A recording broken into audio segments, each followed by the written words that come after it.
Hello, YouTubers, friends, compatriots, bootlicker shows, deathly search, peasants, vassals, minions, meat sacks. I'm useful 8, welcome. So, long time coming, the Trump administration has now labeled a whole bunch of South American and Mexican cartels as international terrorist organizations. And I'm kind of surprised that it's taken this long for somebody to do this. And I already know that the United States government and the Mexican government have been working in tandem for some 20 years, doing some joint military actions against cartels with security agreements, and certainly Mexican police authorities working with U.S. intelligence agencies and police to facilitate that. But this is a huge step. They've designated 7 cartels as international terrorist organizations. Tren de Aragua from Venezuela, of course, MS-13, which originated in L.A. actually. Cartel de Sinaloa, Cartel de Noreste, Nueva Mexicana, Cartel de Golfo, and Cartels Unidos. And these cartels, of course, operate all over South America and the United States. Colombia, Peru, Chile, Ecuador, Bolivia, and Brazil are all affected by these cartels. And needless to say, the fact is this designation as international terrorist organizations is completely legitimate because these cartels are involved on a whole similar level to a lot of international terrorist organizations around the world already. Drug trafficking, sex trafficking, kidnapping, assassination, extortion, oil and mineral theft, migrant smuggling, and weapons trade. And so this new designation really ups the ante because they're going to be denied access to U.S. financial system and resources. It gives the U.S. government the power to confiscate all their assets.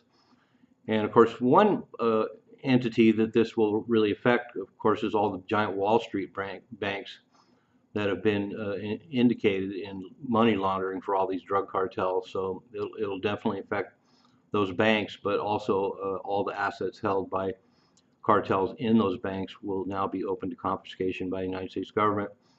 And part of this, of course, will be to pressure Mexico to accelerate their efforts against drug cartels, which could be problematic because there's a symbiotic relationship between the Mexican government, the Mexican police, and the Mexican military and drug cartels, and this has been a long-standing problem.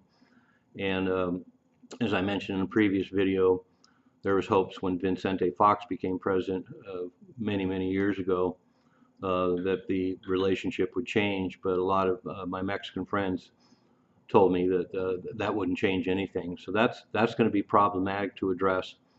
That's Mexico's problem in some way. But the biggest deal about this, of course, is this allows the United States to operate military operations in South America, and particularly Mexico. And so I would imagine moving forward, we're going to see essentially military strikes against cartel installations and assets across Mexico. And I think that could be pretty dramatic. So I'm going to be keeping my eyes open for that. But really, it's a real game changer. And I think it's legitimate.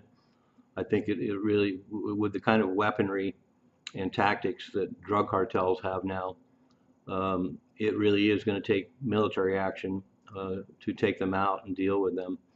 So what a huge boon for Mexico, and what a huge boon for the United States, particularly the border regions, if we really do take legitimate steps towards actually eliminating the cartels and hitting them where they live, literally and figuratively. So anyway, huge change in U.S. policy regarding drug cartels, and we'll see what happens moving forward. But I'm expecting something on the level of a small regional war because the cartels are so entrenched and encompass so much territory in different countries across South America and Mexico.